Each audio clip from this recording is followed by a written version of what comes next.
welcome back to the Curious Kid Podcast.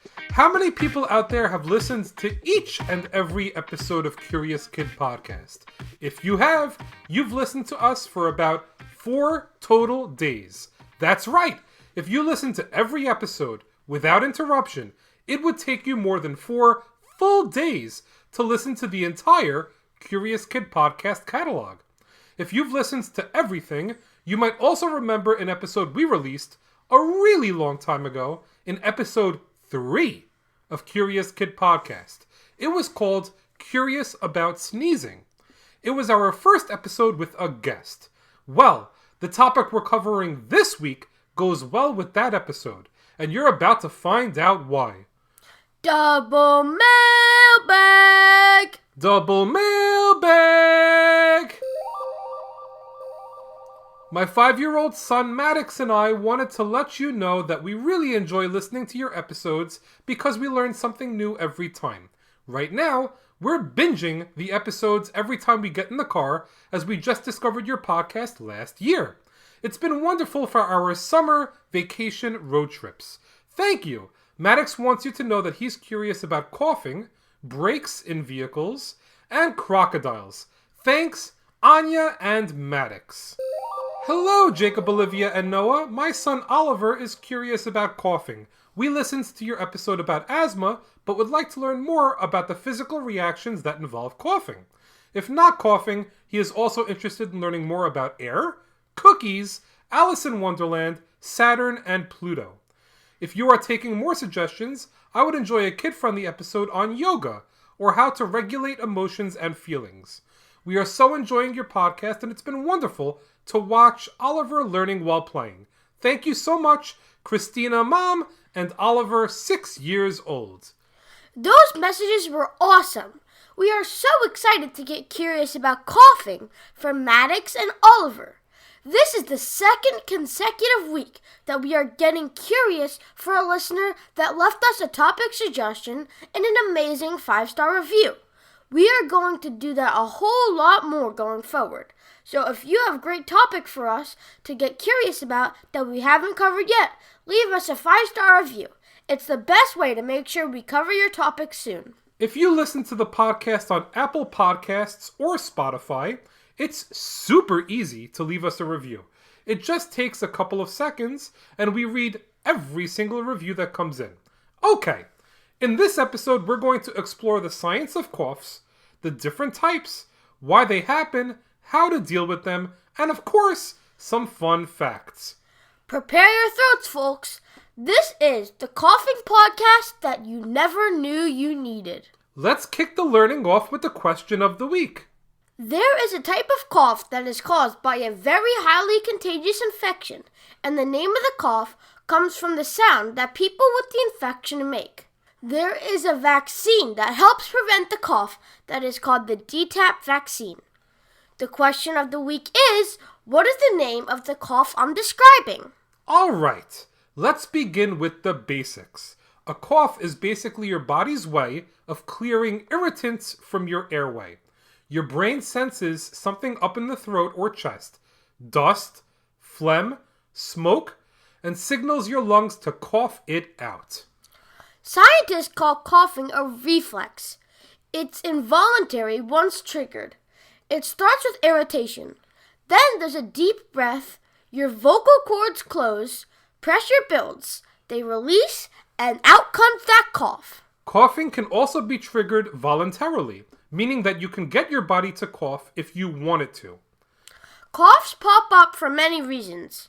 Common ones include colds, the flu, allergies, asthma, smoking, reflux, or even just really dry air.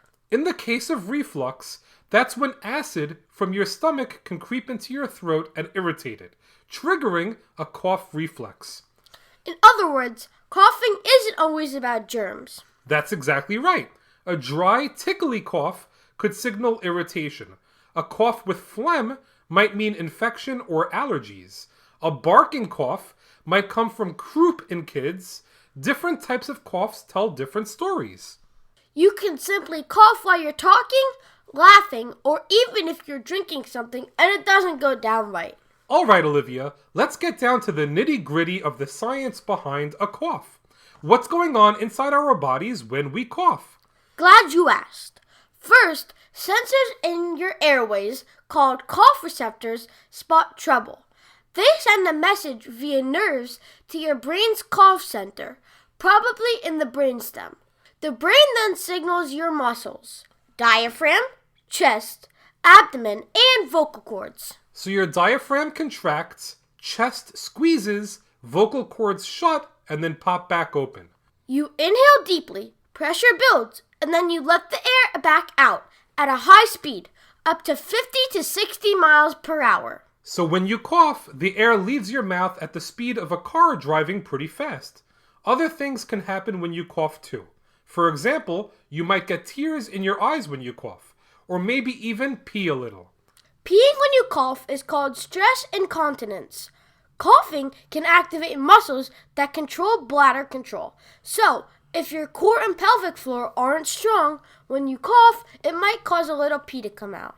And as far as tearing up, coughing can also activate the muscles around your tear ducts, so your eyes might water when you cough.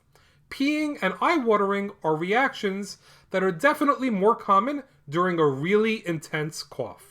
When it comes to coughs, they fall into one of a few different categories. First, acute coughs last less than 3 weeks. They pop up with a cold, flu, or irritant exposure like smoke. They go away once the trigger is gone. Then we have subacute coughs, which linger up to 8 weeks, often after the cold's gone, but your airways are still ticklish. And finally, chronic coughs persist for more than 8 weeks. Those can come from asthma, reflux, chronic bronchitis, or even certain blood pressure medications. Chronic coughs are like long-running soap operas, full of drama and not going away on their own.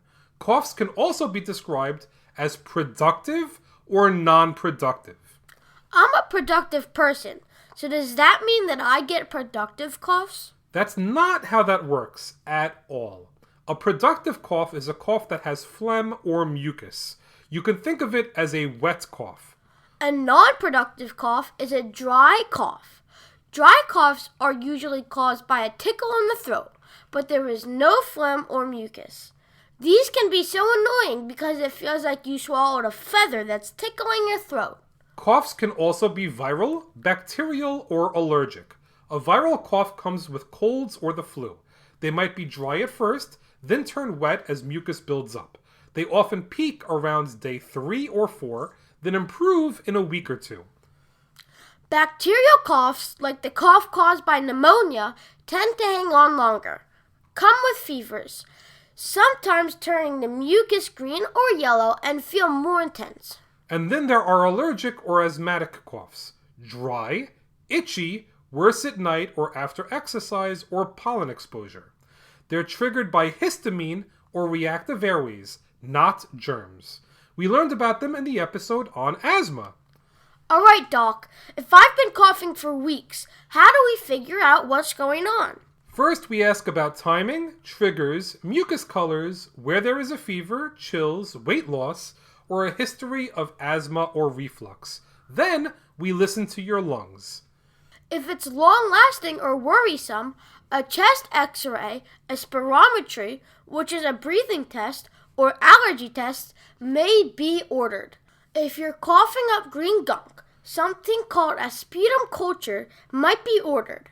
That allows the doctor to analyze the gunk and see what might be going on. So every cough tells its own story. As you can see, there are so many different reasons why people cough. What are some things that can be done if we have a cough? For mild coughs, honey actually works pretty well for adults and kids over 1 year old. Warm tea, lemon, throat lozenges, and steam inhalation can also bring relief. It also helps to stay hydrated so the mucus stays thin. There are also medicines that can help. There are medicines called suppressants, which suppress or weaken the cough reflex. One popular one is called dextromethorphan. Sometimes it's abbreviated to DM in the name of some cough meds. There are also expectorants that thin mucus and help you cough it out. Guaifenesin is a popular expectorant. Always be careful when looking for a cough medicine, because many of them contain several ingredients, including stuff you may not need. It's also generally a good idea not to use cough meds in kids under 4 years old. Always speak with a pediatrician or a pharmacist for recommendations for cough and cold meds for the kiddos. How do I know that I need to see a doctor if I'm coughing? That's a great question. You should absolutely see a doctor if you are coughing up blood, have jaw pain, night sweats, shortness of breath, or if your cough lasts more than 8 weeks. Those could all be serious signs that should be addressed by a doctor. There could be other reasons to see a doctor with a cough, like if your cough is keeping you from doing things you need to do in your everyday life, like sleeping. Bombas makes the most comfortable socks, underwear, and T-shirts. Warning, Bombas are so absurdly comfortable you may throw out all your other clothes. Sorry, do we legally have to say that? No, this is just how I talk, and I really love my Bombas. They do feel that good. And they do good, too. One item purchased equals one item donated. To feel good and do good, go to Bombas.com and use code AUDIO for 20% off your first purchase. That's BOMBAS.com and use code AUDIO at checkout. If your cough is bothering you, do not tough it out. Alright, speaking of tough, we have a tough guy that is here to drop some knowledge on all of you. Here, with 5 unbelievable facts you need to know about coughing, is Noah. Take it away, Noah. Fact number 1.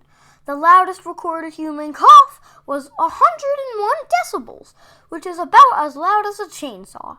Fact number 2.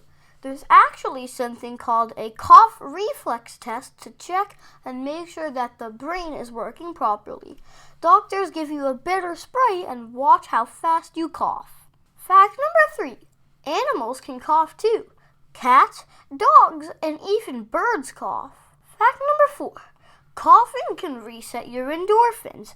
Endorphins are chemicals released by the brain that can make you feel good. That means that a nice strong cough can make you feel good afterwards, and that's because of something happening with chemicals in the body. Fact number 5. Babies sometimes fake cough around the age of 6 months old. They do this because they have noticed that people get attention when they cough, so they are fake coughing for attention. You can usually confirm it's a fake cough by fake coughing right back. If the fake coughing goes back and forth, that's a good sign that the baby's cough is harmless. Nice job, Noah. Before we answer the question of the week, here are some more quick tips for dealing with a cough. It's always polite to cover your mouth and cough into your elbow. That will help prevent others from getting sick if you are contagious. Drink plenty of water. Use a humidifier. Use menthol lozenges. Avoid anything that irritates your throat. Also, you could try breathing exercises. Deep inhales and slow exhales can calm an itchy throat and prevent cough spasms. All right, Olivia, there is one really nasty cough that we described at the beginning of the episode. It's a bacteria that infects the lining of the airways. It releases toxins that cause swelling and lots of mucus, making it hard to breathe. It is named after the sound that is made when people that are infected take in a big gulp of air. It's common in kids under 6. What kind of cough are we talking about? The cough you are describing is a whooping cough, which also goes by the fancy name of pertussis. Whooping cough starts like a regular cold with a runny nose, sneezing, and a mild cough. Then it turns into strong coughing fits that last for weeks or even months. Sometimes it can be so severe that the coughing leads to vomiting. Whooping cough spreads through tiny droplets in the air when an infected person coughs or sneezes. It's very contagious. It can be prevented with the vaccine, and it can be treated usually with antibiotics. Well, that's a wrap for this week's episode. Thanks so much for listening to this week's podcast number 319 on coughing. Great job, Olivia, and great job, Maddox and Oliver, for coughing up a great episode topic suggestion for us to cover. Join us next week when we will get curious about vocal cords for listeners in Kansas. As always, thank you so much for listening and getting curious with us.